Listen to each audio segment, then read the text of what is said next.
Assalamualaikum warahmatullahi wabarakatuh. Di video kali ini saya akan memberikan contoh bagaimana cara mendownload rekaman kita di StarMaker ya.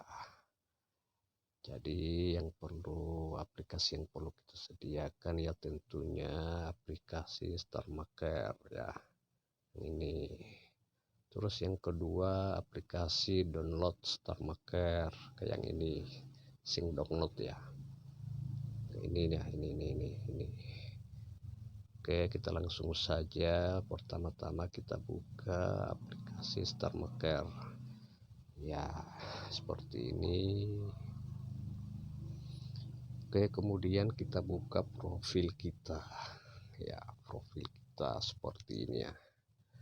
Kemudian kita lihat momen kita. Nah, terus kita klik lagunya ya. Oke. Terus kita salin linknya seperti ini.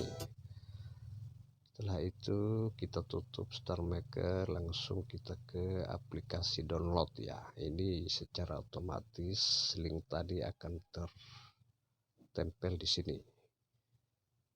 Nah, seperti ini. Kita kurang klik download saja. Seperti ini guys. Oke. Ini seperti ini dia akan jalan. Dia akan otomatis ke memori HP kita. Nah, seperti ini ya. Kita tunggu sampai dia mencapai 100%.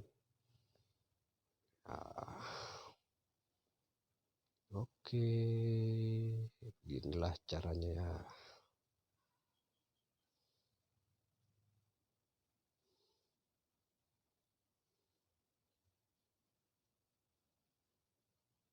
Oke, seperti ini ya. Seperti ini caranya. Oke, kita cek di memori HP kita. Nah, ini lagunya ya. Oke. Mr. Sound Electro. Oke. Cukup sekian dulu tutorial pada kesempatan kali ini. Assalamualaikum warahmatullahi wabarakatuh.